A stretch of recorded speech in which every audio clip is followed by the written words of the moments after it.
आजाद digital से मैं हूं आपके साथ जाहिर महमूद नाज़रीन। आज की ताज़ा तरीन सूरत हाल जो ऑस्ट्रेलिया में पेश आई एक बहुत ही अफसोसनाक वाक़या है, जहां पर एक अफगान नजाद नवीद अकरम ने बोंडाई एक बीच है वहाँ पे यहूदियों का कोई त्यौहार हो रहा था और उसने वहाँ पे जाकर अंधाधुंध फायरिंग खोल दी, जिसके नतीजे में 11 अफराद जो हैं वो मौका पर ही जाँ बहक हो गए, जबकि 29 अफराद शदीद ज़ख्मी हो गए और उन ज़ख्मियों को अस्पताल में जो है वो मुंतकिल किया जा चुका है। उन 11 मारे जाने वाले अफराद में एक बरतानवी नजाद जो है वो रबी भी शामिल था, जबकि उसके अलावा एक इसराइली शहरी भी उसमें जो है वो हलाक हुआ है। ये जो वाक़या है ये जब यूँ ही पेश आया है तो पूरी दुनिया में एक जो है ना अफसोस की लहर जो है वो दौड़ गई और मुख्तलिफ ममालिक के जो सरबराहान हैं वो इस वाक़े पर ऑस्ट्रेलिया के जो वज़ीर-ए-आज़म एंथोनी अल्बानीज़ हैं उनको अफसोस कर रहे हैं, उनके साथ ज़ाहिर यकजहती कर रहे हैं और जो लोग शहीद हुए हैं या मारे गए हैं उनके अहल खाना के साथ ताज़ियत का इज़हार कर रहे हैं। और ख़ास तौर पर पाकिस्तान के सदर आसिफ अली ज़रदारी ने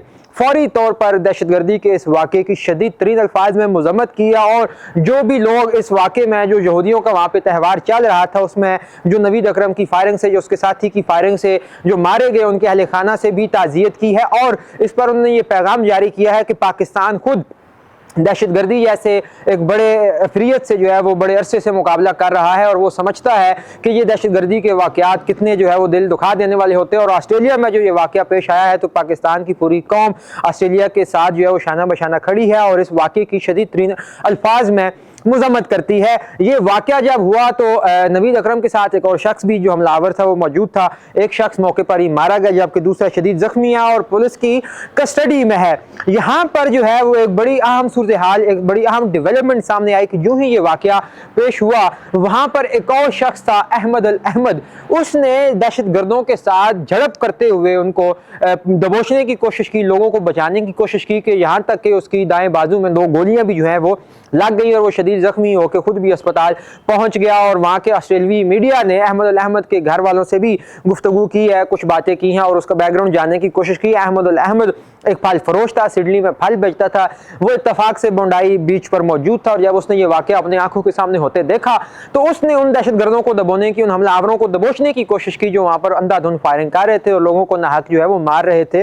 ये सारा वाक़या एक तरफ चूँकि बहुत ज़्यादा अफसोसनाक है, जिसकी हम इंतहाई दुख के साथ मजम्मत भी करते हैं और तमाम पाकिस्तानी लोग अपने हमारे जितने भी सदर हो गए या वज़ीर-ए-आज़म हो गए, जितने भी हुकाम हैं उनके साथ इस वाक़े की ताज़ियत भी करते हैं, इसकी मजम्मत भी करते हैं। मगर अफसोसनाक सूरत हाल तब सामने आई जब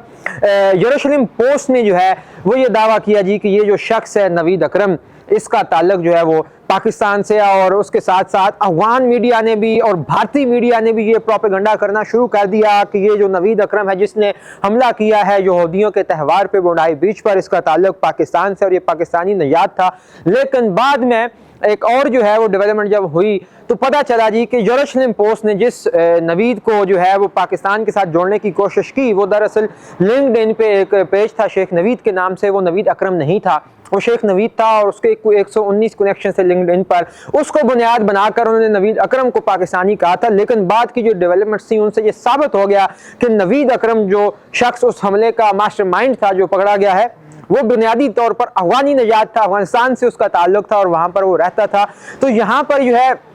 ये अफसोसनाक सूरत हाल भी सामने आई है कि दुनिया के किसी कोने में कोई भी अफसोसनाक वाक़या हो, अफगान मीडिया, भारतीय मीडिया और यहूदियों का एक गठजोड़ जो है वो सामने नज़र आता है, जो सारा जो नज़ला है वो पाकिस्तान पर फेंकने की या डालने की कोशिश करते हैं और फिर उनको मुंह की खानी पड़ती है जब हक़ाइक़ सामने आते हैं, जब सच सामने आता है तो पता चलता है कि बुनियादी तौर पर जो खुद अफगानी या भारतीय या यहूदी किसी न किसी तरह उस वाक़े में बदाते खुद जो है वो मुलव्वस पाए जाते हैं और उसका खुमियाजा वो पाकिस्तान के ऊपर डालने की कोशिश करते हैं। इसी तरह ये जो वाक़या आज ऑस्ट्रेलिया में अफसोसनाक पेश आया, जिस पर जितना भी दुख किया जाए कम है, मगर इसके बाद जो अफगान मीडिया ने, भारतीय मीडिया ने किया वो इससे भी ज़्यादा अफसोसनाक है कि उन्होंने खामखा बिना कोई तहकीक किए इसका सारा मलबा जो है वो पाकिस्तान पर डालने की कोशिश की और जब हक़ाइक़ खुलकर सामने आए तो मालूम हुआ कि वो शख्स जो इतनी बड़ी एक दहशतगर्दी की जो है वो वारदात में मुलव्वस था वो खुद अफगानिस्तान से उसका ताल्लुक था, बल्कि वहीं पर मौजूद एक शख्स अहमद अल अहमद ने उसको जो है वो पकड़ने की, दबोचने की कोशिश की ताकि वो ज़्यादा लोगों को जो है वो ना मार सके। और यहाँ से दुनिया में एक इमेज जो इस्लाम के जो है वो खिलाफ इस्लामोफोबिया का एक बना हुआ था उसकी भी एक मनफी या उसकी नफ़ी जो है वो होती हुई हमें नज़र आती है कि किस तरह एक शख्स जो है वो जनूनियत की इस हद तक पहुँच जाता है कि वो आम शहरियों पर हमलावर होकर उनकी जान लेने के दरपैत वहीं एक मुसलमान अपनी जान पर खेलकर खुद गोलियां खाकर उनको बचाने की भी कोशिश कर रहा है। तो यहाँ से ये अंदाजा होता है कि ये जो वाकया हुआ है इसमें जो मुलव्वस दहशतगर्द हैं या जो लोग हैं जो आम मासूम लोगों की, शहरियों की जान लेना चाहते हैं, वो किसी खास तबके से या किसी खास जो है वो ग्रुप से या ग्रोह से उनका ताल्लुक नहीं है, बल्कि वो कुछ लोग हैं जो एक खास माइंडसेट के साथ कुछ लोगों का इमेज जो है वो खराब करने के लिए या किसी मुल्क का इमेज खराब करने के लिए किसी खास एजेंडे पर काम कर रहे हैं और जल्द ही जो है वो एक्सपोज हो जाते हैं। जिस तरह के आज जेरूसलम पोस्ट ने जिस लिंक्डइन प्रोफाइल का हवाला दिया वो शेख नवीद की निकली, वो पाकिस्तानी था लेकिन उसका इस वाक़े से कोई ताल्लुक नहीं था, और जो नवीद अकरम इस वाक़े में बराह रास्त मुलव्वस था उसका ताल्लुक जो है वो अफगानिस्तान से निकला, वो अफगानी नजाद बताया जा रहा है और ये ऑस्ट्रेलवी हुकाम ने खुद इसकी तस्दीक की है कि वो अफगान नजाद है। तो यहाँ पर जो है वो हमें ये चीज़ सामने नजर आती है कि अफगान मीडिया जो है वो क्यों इस बात पर जो है वो बार बार जो है वो रो के सामने आ रहा है और पाकिस्तान का जिक्र खामखा इसमें किया जा रहा है कि पाकिस्तानी नजाद इसमें मुलव्वस है, और उसके साथ उसका साथ देने के लिए भारतीय मीडिया भी शामिल है, यहूदी गठजोड़ भी नजर आ रहा है कि ये लोग किस तरह मिलकर पाकिस्तान को खामखा जो है वो मुर्द इल्जाम ठहराने की कोशिश कर रहे हैं। तो ये वाकया यकीनी तौर पर अफसोसनाक है, ऐसे वाकयात नहीं होने चाहिए। पाकिस्तान तो खुद दहशतगर्दी के साथ जो है वो अरसा-दराज से निपटने की कोशिश कर रहा है और इस नासूर को पूरी दुनिया को बताने की कोशिश कर रहा है कि ये नासूर पूरी दुनिया के लिए जो है फिरियत बनकर सामने आएगा और इसको हमें मुश्तरका तौर पर रोकने की कोशिश करनी चाहिए। मगर ऐसे वाक़यात जब भी होते हैं तो ये बड़ी अफसोसनाक सूरत हाल है कि अफगानी जो हैं जिनको इतना अरसा जो है वो पाकिस्तान ने सपोर्ट किया, वो भारतीयों के साथ मिलकर, वो यहूदियों के साथ मिलकर पाकिस्तान के खिलाफ एक मनफी प्रोपेगेंडा करना शुरू कर देते हैं। इस वाक़े में जो है वो पुलिस हुकाम मज़ीद तफ्तीश कर रहे हैं, जो हमलावर उन्होंने पकड़ा हुआ है जिंदा उससे भी जो है वो तफ्तीश जारी है और वहाँ के और भी जो है वो काफ़ी ज़्यादा अपडेट्स जो है वहाँ से आ रही हैं गाहे गाहे। तो जो ही कुछ नई डेवलपमेंट सामने आती हैं तो वो भी हम आपको इंशाल्लाह तब तक पहुँचाते रहेंगे। तब तक के लिए खुदा हाफिज़, देखते रहिए आज़ाद डिजिटल।